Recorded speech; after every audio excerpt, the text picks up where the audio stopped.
ত্রিপুরা রাজ্যে বর্তমানে স্বাস্থ্য ব্যবস্থার ব্যাপক উন্নয়ন হয়েছে। রাজ্যের মানুষকে যেন বহির্রাজ্যে চিকিৎসার জন্য যেতে না হয় তার ব্যবস্থা করার চেষ্টা চলছে।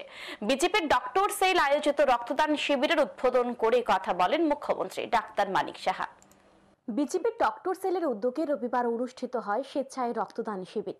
রাজধানীর আইজিএম হাসপাতালে আয়োজিত মেগা রক্তদান শিবিরের উদ্বোধন করেন মুখ্যমন্ত্রী ডাক্তার মানিক সাহা। রক্তদান শিবিরের উদ্বোধনী অনুষ্ঠানে বক্তব্য রাখতে গিয়ে মুখ্যমন্ত্রী ডাক্তার মানিক সাহা বলেন, নীতি আয়োগের নির্দেশে পাইলট প্রজেক্ট হিসেবে ১২৫টি বিদ্যাজ্যোতি স্কুলের ছাত্রছাত্রীদের স্বাস্থ্যের বিষয়ে সচেতন করার উদ্যোগ নেওয়া হয়েছে। এই পাইলট প্রজেক্ট সফল হলে পরবর্তী সময় সরকারি ও সরকার অনুদান প্রাপ্ত স্কুলগুলিকে এই প্রজেক্টের আওতায় নিয়ে আসা হবে।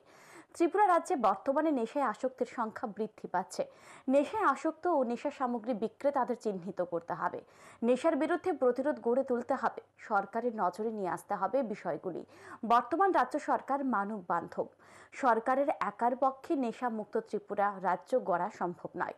সকলকে এগিয়ে আসতে হবে। বাংলাদেশের প্রসঙ্গে বলতে গিয়ে মুখ্যমন্ত্রী বলেন, বাংলাদেশে বর্তমানে যে অবস্থা চলছে কোনোদিন এমনটা হবে ভাবা যায়নি। ভারত থেকে অনেক কিছু বাংলাদেশকে দেওয়া হয়, বাংলাদেশ থেকেও অনেক কিছু আমদানি করা হয়।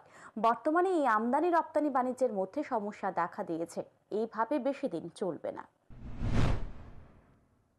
এটা হচ্ছে বাংলাদেশের বর্তমান যে পরিস্থিতি, সেটা নিয়ে আমাদের সচেতন থাকা দরকার। অনেক সময় ফেক নিউজও আসে।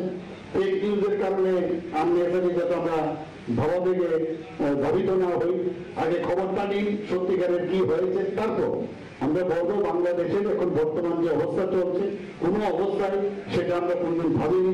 আমাদের অলরেডি এখান থেকে আমরা বাংলাদেশকে অনেক কিছু দিই। আজকে ওনাদেরকে আমরা ইলেকট্রিসিটি দিচ্ছি এবং শুধু তাই না, বহু জিনিস আমাদের ভারতবর্ষ থেকে ওনাদের এখানে যান, ওনাদের এখান থেকে আমাদের এখানে আসে। ত্রিপুরা রাজ্যে বর্তমানে স্বাস্থ্য ব্যবস্থার ব্যাপক উন্নয়ন হয়েছে। রাজ্যের মানুষকে যেন বহির্রাজ্যে চিকিৎসার জন্য যেতে না হয় তার ব্যবস্থা করার চেষ্টা চলছে। বহির্রাজ্যের বড় বড় 8টি সংস্থা রাজ্যে হাসপাতাল স্থাপন করতে ইচ্ছে প্রকাশ করেছে। মণিপুরের সিজা হাসপাতাল রাজ্যে 700 কোটি টাকা বিনিয়োগ করে সুপার স্পেশালিটি হাসপাতাল স্থাপন করতে চাইছে। তার জন্য একটা জায়গা চিহ্নিত করে রাখা হয়েছে। মন্ত্রিসভার বৈঠকে বিল পাশ হয়ে গেলে বাকি সকল প্রক্রিয়া সম্পূর্ণ করা হবে বলে জানান মুখ্যমন্ত্রী। দেখা গেল প্রি-বিডে অলরেডি 8টা বড় বড় যে হেলথ সেক্টরে তারা কিন্তু এসে গেছে অলরেডি, মানে দেয়ার অলসো ইন্টারেস্টেড।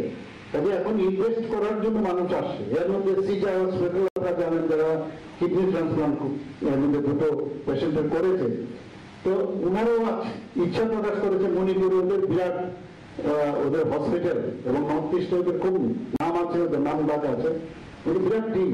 ওরা বলছে আমরা 700 করোড় এখানে ইনভেস্ট করবো। এর জন্য আমরা জায়গাও মোটামুটি একটা নির্দিষ্ট হয়েছে, ক্যাবিনেটে পাস হবে, তারপর সেটা হবে। এই দিনের রক্তদান শিবিরের উদ্বোধনী অনুষ্ঠানে মুখ্যমন্ত্রী ডাক্তার মানিক সাহা ছাড়াও উপস্থিত ছিলেন রাজ্যসভার সাংসদ রাজীব ভট্টাচার্য, আগরতলা পৌর নিগমের মেয়র দীপক মজুমদার সহ অন্যান্যরা। শিবিরে এদিন বিজেপির ডক্টর সেলের সদস্যরা স্বেচ্ছায় উৎসাহের সাথে রক্তদান করেন। মুখ্যমন্ত্রী সহ অন্যান্য অতিথিরা রক্তদাতাদের উৎসাহ প্রদান করেন। Bureau report, news today.